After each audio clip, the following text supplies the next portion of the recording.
It does not affect the college football playoff, but we've got to talk some Bedlam. Oklahoma State taking on OU in the annual grudge match down there in the Big 12. We bring on Rich DeCray of Crimson and Cream Machine to talk it up. Rich, thanks so much for joining us. Absolutely, man. I appreciate you having us on. Yeah, let's talk about this Oklahoma football team because so much was expected of this team, top 4 team in the country to start the season. So on one hand, from a national perspective, big letdown, 3 losses, completely off the national radar. But in truth, excruciating loss to Kansas State, missed kick in the last 3 minutes. Game could have been easily won. Turnovers in the red zone. Really, just the Baylor blowout was a kind of an alarming type performance. And again, TCU could have been won easily on the road. So just your thoughts about how this team has performed versus what maybe the national narrative is. One of the things that I would say heading into the season was that the Sugar Bowl placed these extremely high expectations for the season for the Oklahoma Sooners. And that's not something that's unusual. It's not something that, as Oklahoma fans, we are not used to, because around Norman, around the state, those who follow the program religiously think that it's championship year or bust. You can remember a couple of years ago, Oklahoma comes in ranked #1 in the preseason. Everyone's looking at, we call it the chase for 8, that 8th national championship. This was another one of those years where a lot of people were labeling it as that chase for 8 year, that year where they could potentially come home with a national championship. Oklahoma obviously being one of those teams that everyone talked about as an automatic qualifier for the first ever college playoff.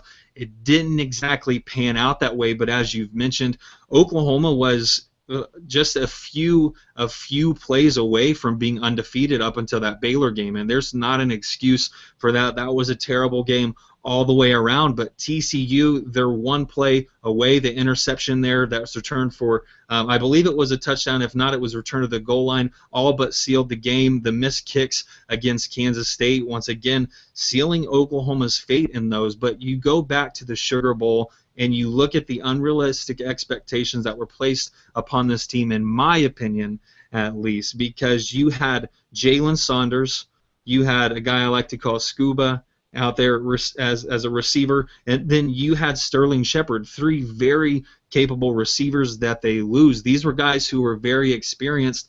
Now all of a sudden you drop down, you have Sterling Shepard as the only proven receiver, and Oklahoma's got to quickly find 2 more. The expectations were that would be Duron Neal and maybe a freshman, maybe a guy like Micaiah Quick coming in. A lot of high expectations for him. Blake Bell moving over to tight end. We weren't quite sure what we were going to get out of the receiving game, but when you lose those receiving threats, when you lose these home run threats, guys who can turn upfield and make things happen once they've secured the ball, things take a drastic change. They look completely different. And without those receivers, this Oklahoma team offensively isn't quite who they were. Now, they've had that experienced offensive line. They had what we had hoped would be a great running back core, and it's proven to be that way throughout the season. But the receivers have been the one thing that's lacking, that have really turned this Oklahoma team from this high-powered offense to a team that's going to have to rely on their running game more so than they ever have in the past 10 years. Rich, we'll dive into Bedlam in just a second. The reason I have you guys on is, I see the big games and love to have you guys on to break down the personnel and really catch me up to speed. So let's talk about Trevor Knight's progress, or maybe lack thereof. He, of course, along with Blake Bell, quarterbacked his team last year, and it was a back-and-forth situation. Trevor Knight wasn't that impressive, at least from my standpoint, most of the season. And then he gets into that Sugar Bowl and looked poised and confident, delivering the football on time, and really fired it around against Alabama. So your thoughts about Trevor Knight in regards to what was expected of him, whether it was a little bit out of expectations and what they should have been reasonably, and how he performed this season.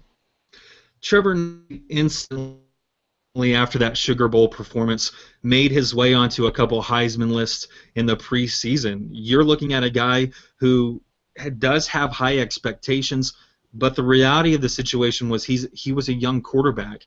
Now, I don't think Oklahoma fans expected him to be perfect. I don't think that they expected him to come in and every single game have a Sugar Bowl type performance, but they did expect him to progress. And looking at what they had behind Trevor Knight, many of the fans were speculating that they weren't running Trevor Knight because they didn't have any proven talent behind him. And in my opinion, Trevor Knight's greatest strength was when he was running, when he was moving outside of the pocket and throwing the ball. He was making good reads. He was able to throw it, as we saw in the Sugar Bowl, and he had that capability. But at the same time, we knew that that was the limit of where he would be at. That was the pinnacle of his talents all coming together in one game. So they refused, the coaching staff refused to run him. It really put him, like I said, in my opinion, where his strengths weren't necessarily with him. They weren't playing to his favor, dropping him back, letting him pass multiple times, more times than he probably should have in a game. And we quickly saw that the interceptions were going to be a little bit more frequent. The touchdowns weren't going to come as quickly as they once had, and it's really led to, in my opinion, once again, this lack of confidence that we've seen out of Trevor Knight. Now, here's a little underlying storyline that I'm going to throw out there for you. Oklahoma is bringing in a 2015 quarterback, a recruit, a guy who was initially committed to Mississippi State. They went ahead, Mississippi State pulled his scholarship offer, asked him to gray shirt. He said no, turned it down, opened his recruitment back up. Oklahoma's bringing him in, and one of the things that, like I said, this underlying story is, with Trevor Knight's recent injury, will he be available next year? That has gone on record as being one of those career-ending type injuries. They pull in a couple of guys. There are four scholarship quarterbacks on the roster. The speculation right now is that one of those would have to drop off in order for them to pull in a 2015 guy. So we're looking at the possibility of Trevor Knight not necessarily making a return to the football field, but if he does, would he get beat out by one of these other guys on the roster? We have Cody Thomas, as everyone's quickly become familiar with, and we've got two right behind him, an up-and-coming transfer from Texas Tech who very well could be the starter when next season starts. Yeah, we'll get to Cody Thomas in just a second. Defensively, again, we watched the Sugar Bowl. We saw Eric Stryker and Tapper and company just live in Alabama's backfield. I believe 7 sacks on the night, and not just in that game, but in other games. Even the Baylor game, even though the score was ugly, remember watching that game, the offense didn't help out the defense at all, and actually the defense held down Bryce Petty for like 3 quarters in that game. The defense was, and again, putting this in 2014 terms, because we cannot expect defenses to be holding teams down to 10 and 13 points anymore because of the offensive firepower. It's just a different game. But was this defense as good as you expected? The secondary, no. The front seven, the rushing defense has been, I won't say as good as advertised, but they've provided a steady source of defense for this Oklahoma squad. You can look at their past 4 games, their past 5 games even maybe, and see that Oklahoma's holding their opponents to under 100 yards. They're holding them to 2.43 yards per carry these past few games. You look at what they did against Kansas, but at the beginning of the season, I think Oklahoma was thrown a bit of a curveball. All of a sudden, you had a guy like Frank Shannon, who was ruled ineligible, filed an appeal, which was later denied. Oklahoma, as well as the court system, upheld that suspension, throwing a guy like Jordan Evans, who wasn't experienced, into the fire. Now, we knew that the linebackers had speed. We knew that they were capable of big things, but that changed things instantly. And I don't want to say that the expectations dropped, because we saw Jordan Evans play as he grew a little bit more comfortable. You also saw Caleb Gastelum, a walk-on, earn his scholarship this year for his play in the middle there as a linebacker. And so when a guy like Jordan Evans stepped in, we weren't quite sure what we had in him, but it quickly became one of those stories of Jordan Evans could be one of the best linebackers in Oklahoma history. He continues to rack up tackles. He continues to play all over the field. Is he mistake-free? No, but he's still a guy who has an extremely high ceiling. back to the front seven, we can talk about Charles Tapper, Eric Stryker, two of the best pass rushers in the Big 12. Charles Tapper showed off speed last season that I didn't think he was capable of. Eric Stryker has made a living in the backfield and really made a name for himself because of his ability to slip defenders or slip guys who are trying to block him, find his way into the backfield and either hurry up the quarterback or get hands on the quarterback and pull him down. I think a lot of that last season, we saw a lot of their success because they weren't known names. People didn't know who Eric Stryker was. People didn't know who Charles Tapper was, and when they were coming off the same side of the field, it was almost impossible to stop them. Oklahoma's mixed up their blitz looks. They've pulled in a safety, Quentin Hayes, to do a lot of that blitzing now. They've got another linebacker who's more than capable of doing exactly what Eric Stryker has been capable of doing, but we've yet to see it in Devontae Bond. And so offenses, have cued into guys like Eric Stryker. They've clued into guys like Charles Tapper, and they've limited what they're able to do. But my defensive player of this season has got to be Jordan Phillips, right there in the middle of the defensive line, often goes unnoticed, draws a double team, and it has allowed Eric Stryker as well as Charles Tapper to do what we know them to do. He's been a force up front and is a big reason why Oklahoma's front seven has been able to really shut down the run of these other teams. I want to hit on the secondary real quick. I know I'm doing a lot of talking here,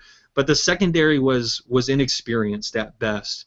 You had a freshman All-American out there. You had a couple of spots to fill. One of the biggest needs was at safety, and Oklahoma threw a guy like Ahmad Thomas out there. We talked, Matt and myself, the other guy who's writing at Crimson and Cream more frequently, had talked, and one of the things that we discovered was Ahmad Thomas was responsible for a lot of those big plays that Oklahoma was giving up. Again, it's the inexperience. It's not that they aren't capable, but they're inexperienced, and we expected Stephen Parker, a true freshman, to eventually pass him, to eventually take over that spot as the safety because of his instincts and because of his ability to tackle. So the holes really were all over the secondary. The inexperience led us to think that it was the weak point, and throughout this entire season, it's proven to be that way. Again, not to say that they're not capable, but when Oklahoma gets beat, they're getting beat for large chunks of yards, which has been a little bit of their downfall. Rich, you talk all you want. I'm a big college football fan, and I'll take in this talk about personnel. I love that to catch up on these teams. So before I hit you with Bedlam, I got to ask you about Bob Stoops. He comes onto the scene in, 1999, the amazing success after Oklahoma had a bit of a down period in the late 90s. Then everybody gets used to winning. Sure, he dropped some BCS championship games, and also some BCS bowl games, but basically dominates for the most part more than anybody, including Texas, the Big 12. And then the Sam Bradford years, despite the one national championship game, ended on a sour note because of injuries. On and on and on. The expectations are here. He's delivering maybe a little bit below. What does the typical Sooner fan, the reasonable Sooner fan, expect out of Bob Stoops, and is he happy with Bob Stoops right now? I think, in my honest opinion, fans grew accustomed to 10-win seasons. You look at last season, what was considered to be a rebuilding year. Oklahoma pulls out a miracle win in the Sugar Bowl, secures another 10-win season. This year, assuming that they win Bedlam, that'll be their 9th win. They'll go to a bowl game and have, once again, the potential to win 10 games. So it's become a little bit of a normality that Oklahoma's winning 10 games. Unfortunately, the typical fan wants a national championship, and conference championships aren't quite doing it. This year, Oklahoma loses to TCU, to Kansas State, and then Baylor, and everybody was calling for heads at that point. We saw it on our website. I heard it verbally. I saw it from text as well as social media that a lot of people were hoping offensive coordinator Josh Heupel would go, that his play calling had been too predictable. And that's one storyline that's kind of run, or that has continuously popped up throughout these past couple of years. I don't think Josh Heupel's as bad of an offensive coordinator as a lot of people like to think he is, but it comes down to Bob Stoops is signing off on that offensive game plan. He's signing off on the defensive game plan. The 10-win seasons, while they're great, Oklahoma fans expect championships, and conference championships aren't quite doing it. I don't think they're dissatisfied with Bob after a loss. We get a lot of those knee-jerk reactions saying, oh, fire Bob Stoops, we've got to get someone better. But we quickly come crashing back down to reality and say, who's a better coach right now that Oklahoma could go out and get that isn't named Bob Stoops? Who's available? There's not a whole lot of names out there that are better than Bob Stoops, and certainly there aren't any currently that are available that would be better than him coming in and taking over this program. And it's a simple pointing out, we could go back to those Snellenberger years. We could go back to the 90s when Oklahoma wasn't a factor when it came to the Big 12. They were that what do they call, rug to the Big 12, that mat to the Big 12 where everybody stomped all over them. And I definitely don't want to return to that. I'm satisfied with Bob Stoops. I do think they need to do some things here and there, but when it comes down to it, if I had to come up with some kind of reason why we're seeing TCU, Kansas State, and Baylor jump off the charts and actually beat these Big 12 teams that were expected to be title contenders, it's because the recruiting field's leveling out. They're pulling in bigger recruits. They've got the state of Texas, Kansas State pulling in a lot of JUCOs. It's Bill Snyder. You can't ever underestimate Bill Snyder and what he's capable of. But like I said, the recruiting field is leveling out, and Oklahoma isn't just going to go in and simply put an offer on the table and secure one of these top recruits across the nation. Rich DeCray joins us from Crimson and Cream Machine on the SB Nation platform for Oklahoma sports. Let's dive into Bedlam here, and a ton of upheaval on both sides of the ball, both teams, in regards to the quarterback position.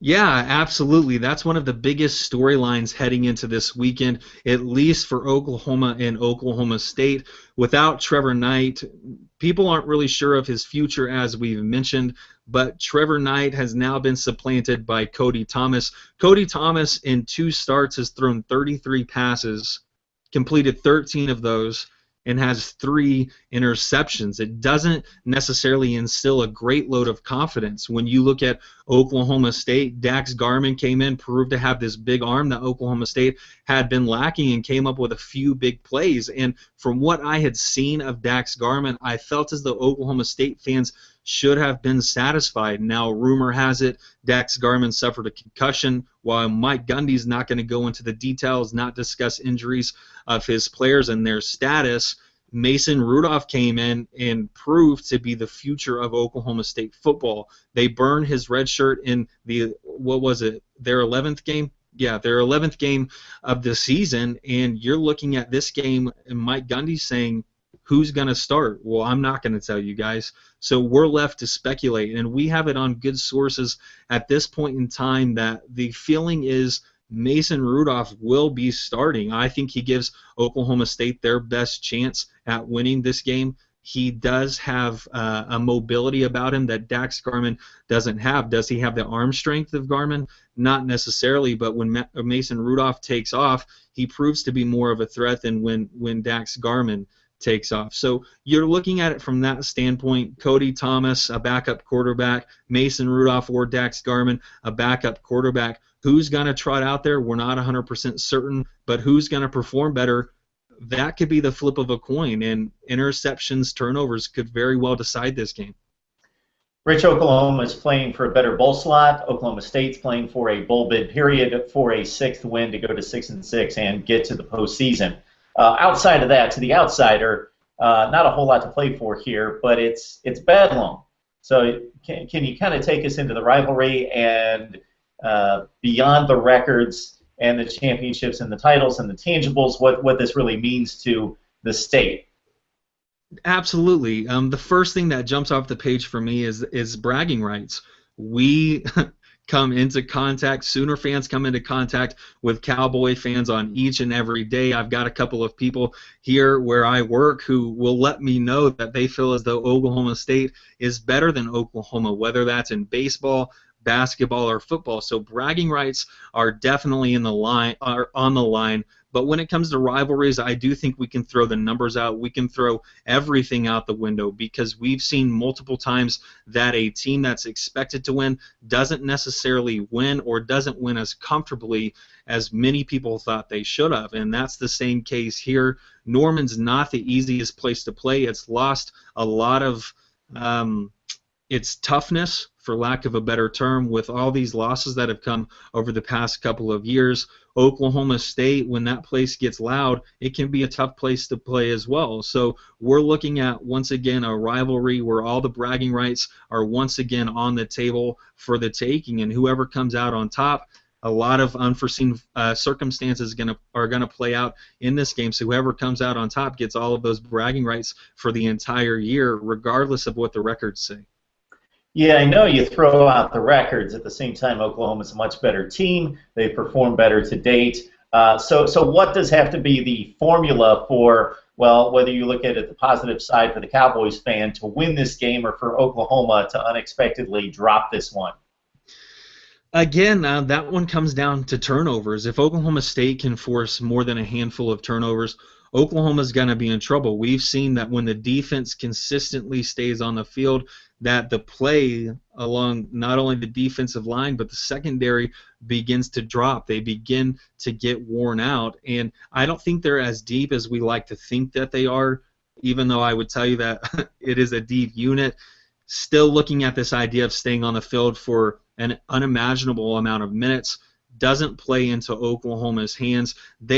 When we look at Oklahoma State, they've got a guy like Tyreek Hill, who's a world-class speedster, has competed. I know I've seen a couple pictures of him in a USA jersey. I don't know if that was actually in the Olympics, the U.S. trials, or where that was, but he's a world-class speed-type guy. He's the guy that they wanted to get the ball into his hands more often, because he is a playmaker. He can make people miss, and he can hurt you if he finds a little bit of open field. You look at these other guys, Mason Rudolph, who we've already mentioned, proven to be the future, in my opinion, of Oklahoma State. Not only can he throw the ball, but he can run the ball. He can make you pay if you're missing gaps. He can make you pay if you make the complete wrong read. He can make Oklahoma pay if a player gets behind the secondary, or we've seen in this season in the past, Oklahoma's secondary defenders getting crossed, getting essentially screening one another and being taken out of the play completely. So if that kind of stuff continues to happen, Oklahoma State can muck this game up. They can make it a very interesting game, and they can at least keep it respectable. Rich DeCray joins us from SB Nation's Crimson and Cream Machine to get us all set for Bedlam on Saturday. Hey, Rich, thanks so much for joining us. We appreciate the breakdown on the personnel. I always love getting you guys on that really know your stuff and can break down the units for us to get us ready for the big games. Hey, thanks for having me. I appreciate it.